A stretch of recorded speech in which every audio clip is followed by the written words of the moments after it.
नमस्कार, मैं सुनीता ध्यानी आज आपको महावीर प्रसाद द्विवेदी जी के बारे में बताऊंगी।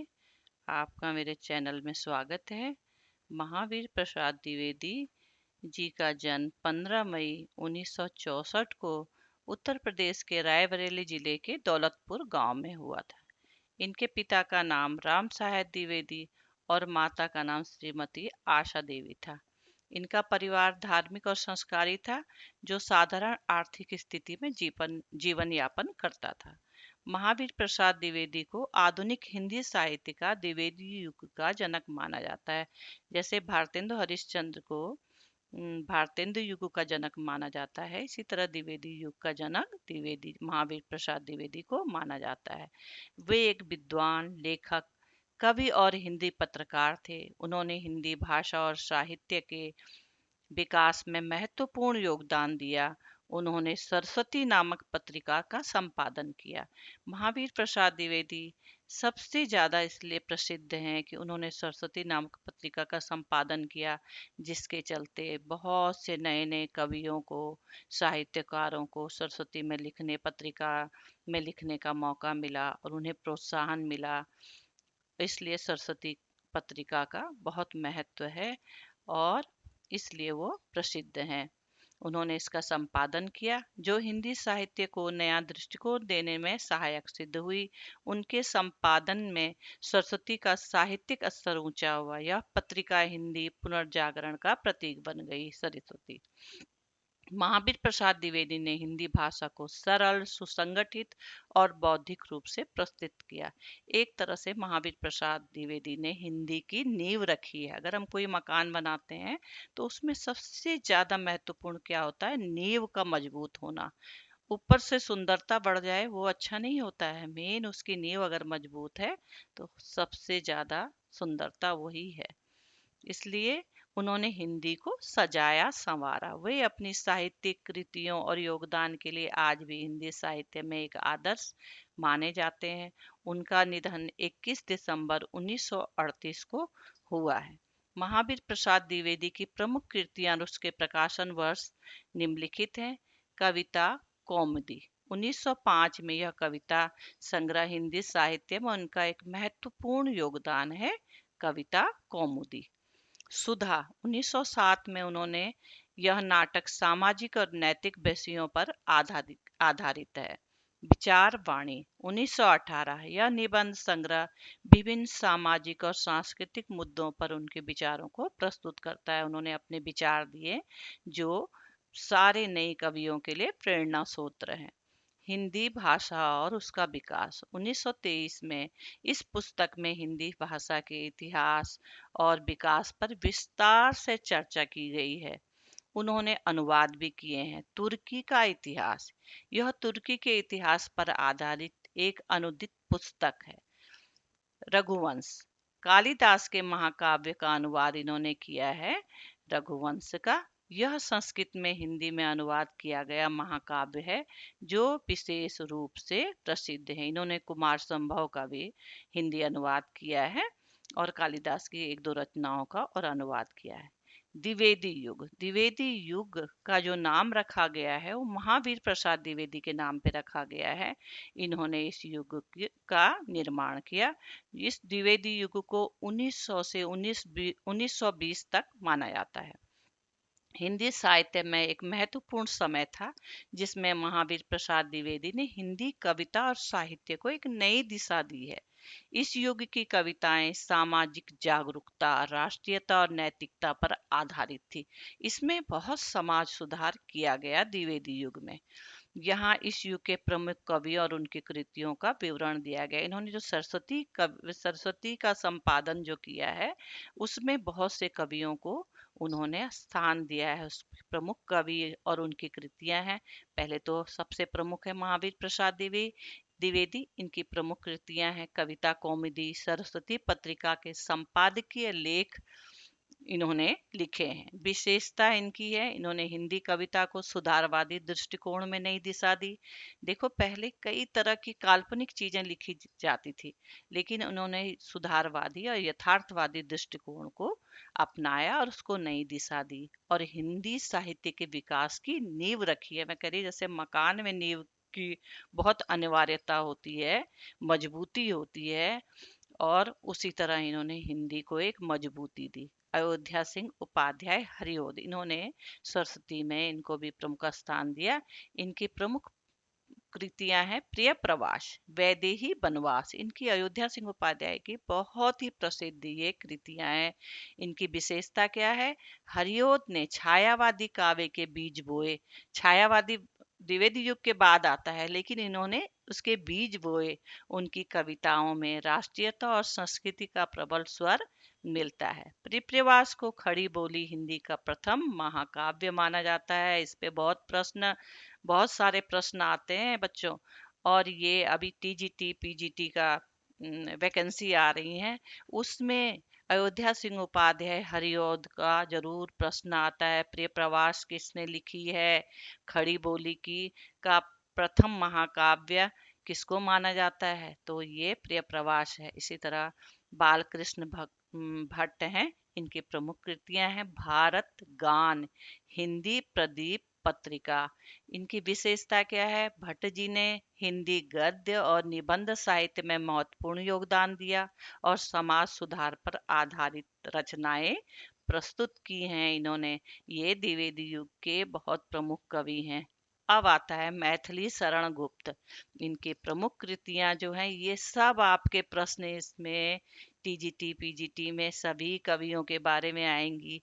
आप ये द्विवेदी युग के हैं, इनकी प्रमुख कृतियों को अवश्य ध्यान से पढ़ें और इसका एक नोट्स बना दें। प्रमुख कृतियां हैं भारत भारती, इनकी है भारत भारती, और साकेत जयद्रथ बद्ध, इनकी बहुत प्रमुख कृतियां हैं, जिन्होंने इनको मैथिली शरण गुप्त को राष्ट्र कवि बनाया, इसलिए इनको राष्ट्र कवि कहा जाता है। इनकी कविताएं भारतीय संस्कृति, इतिहास और राष्ट्रीय चेतना से ओतप्रोत हैं। भारत भारती ने देशभक्ति की भावना को बल दिया और इनको सबसे ज्यादा प्रोत्साहित जो है महावीर प्रसाद द्विवेदी ने किया है, और उनकी प्रेरणा से ये इतने आगे बढ़े और इनको राष्ट्र कवि की उपाधि दी गई। इन्होंने बहुत अच्छी रचनाएं की हैं, कृतियां लिखी हैं, और इसलिए इनके प्रेरणा स्रोत जो हैं महावीर प्रसाद द्विवेदी हैं। उन्होंने इनको प्रोत्साहित किया। पहले ये ब्रज भाषा में लिखते थे, और उनके कहने पे इन्होंने खड़ी बोली में लिखना प्रारंभ किया, और ये इतने प्रसिद्ध हो गए मैथिली शरण गुप्त। इनकी प्रमुख कृतियों को आप याद रखेंगे, भारत भारती, साकेत और जयद्रथ बद्ध। ये मैथिली शरण गुप्त की हैं। ये टीजीटी पीजीटी और जो है बहुत सी प्रतियोगिता परीक्षाओं में इस पे प्रश्न आते हैं। श्यामलाल गुप्त पार्षद, प्रमुख कृतियां विजयनी विजय पताका। विशेषता, उन्होंने स्वतंत्रता संग्राम के समय में जन जागरण की भावनाओं को उभारा और प्रेरणादायक कविताएं लिखी। राम नरेश त्रिपाठी, इनकी प्रमुख कृतियां हैं मिलन, पथिक, स्वप्न। विशेषता इनकी है, इनकी कविताओं में जीवन की यथार्थता और करुणा का चित्रण मिलता है। आधुनिक युग की शुरुआत होने लगी थी बच्चों द्विवेदी युग से। महाकवि सोहनलाल द्विवेदी। प्रमुख कृतियां इनकी है कसौटी, प्रेम, पूर्णिमा। विशेषता, ये समाज सुधार और नैतिकता पर केंद्रित कविताएं लिखते थे। द्विवेदी युग से जो है बहुत ही हिंदी में सुधार हुआ है। द्विवेदी युग की स्थापना जो है द्विवेदी जी ने ही की है। इन्हीं के नाम पे इसका नाम द्विवेदी युग रखा गया। महावीर प्रसाद द्विवेदी ने हिंदी साहित्य में एक नए युग का सूत्रपात किया है, जिसे द्विवेदी युग कहा जाता है। इसका इसका कालखंड जो है 1900 से 1920 तक माना जाता है। इस पे भी प्रश्न बनता है कि द्विवेदी युग का समय कब से कब तक माना जाता है। ये चीज आप याद रखोगे। इस इसमें बहुत सारे प्रश्न बने हैं। इस युग में हिंदी साहित्य को सामाजिक सुधार, राष्ट्रीयता और यथार्थवाद की दिशा दी गई है। इन्होंने सरस्वती पत्रिका का संपादन किया है। अगर आप महावीर प्रसाद द्विवेदी को याद रखते हो, तो उनको प्रसिद्धि किससे मिली? सरस्वती पत्रिका का संपादन से। 1903 में उन्होंने सरस्वती पत्रिका का संपादन संभाला। उनके संपादन में सरस्वती पत्रिका हिंदी साहित्य में न केवल लोकप्रिय हुई, बहुत ही प्रसिद्ध हुई, बल्कि इसे उच्च साहित्यिक स्तर प्राप्त हुआ। इस पत्रिका के माध्यम से उन्होंने सामाजिक, सांस्कृतिक और साहित्यिक जागरूकता फैलाई। इसमें भी प्रश्न बनता है कि सरस्वती पत्रिका का संपादन किसने किया था? तो महावीर प्रसाद द्विवेदी। भाषा का परिष्कार और मानवीकरण।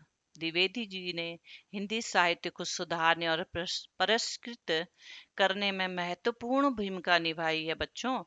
उन्होंने खड़ी बोली को हिंदी साहित्य में प्रतिष्ठित किया, उसे बहुत सरल बनाया। पहले हिंदी बहुत क्लिष्ट और कठिन होती थी, उन्होंने उसको सुसंगठित और व्यवस्थित रूप दिया।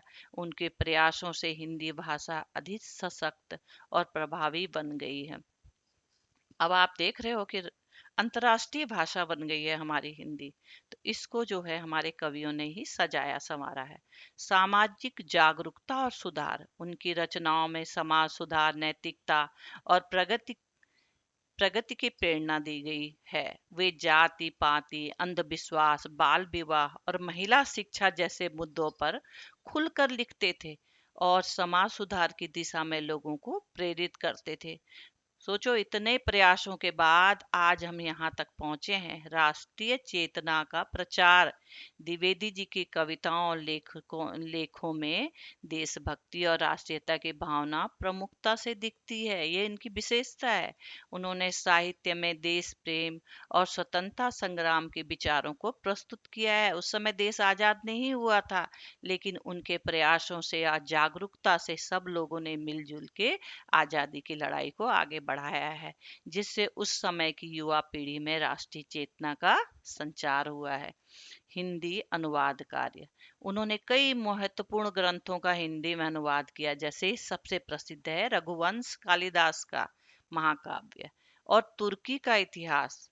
इन अनुवादों से हिंदी भाषा को समृद्ध किया और उन्हें साहित्य के विभिन्न पहलुओं में जोड़ने में मदद की। उनकी प्रमुख कृतियां बहुत सारी हैं, लेकिन जिसमें प्रमुख हैं, महावीर प्रसाद द्विवेदी ने कल ही उल्लेखनीय कृतियां लिखी, जैसे कविता कौमुदी, विचार वाणी, सुधा और हिंदी भाषा उसका विकास। इन पुस्तकों में साहित्यिक, सांस्कृतिक और सामाजिक चिंतन को अभिव्यक्त किया गया है। यथार्थवाद और तर्कशील दृष्टिकोण। द्विवेदी जी ने साहित्य को आदर्शवाद से यथार्थवाद की ओर प्रेरित किया है। उन्होंने तर्कशील दृष्टिकोण को बढ़ावा दिया है, हर चीज को तर्क के द्वारा बढ़ावा दिया है और साहित्य को व्यवहारिक और तार्किक तार्किक दृष्टिकोण से जोड़ने का प्रयास किया है। इसका क्या निष्कर्ष निकलता है कि महावीर प्रसाद द्विवेदी के इन प्रयासों ने हिंदी साहित्य को एक बौद्धिक, नैतिक और राष्ट्रीय चेतना प्रदान की है। उनके योगदान ने हिंदी साहित्य को एक मजबूत नींव दी और इसे आधुनिक स्वरूप प्रदान किया, जिसके कारण आज भी उन्हें हिंदी साहित्य में एक आदर्श व्यक्तित्व माना जाता है। उनके कारण ही आज हमारी हिंदी इतनी विकास की ओर बढ़ी है।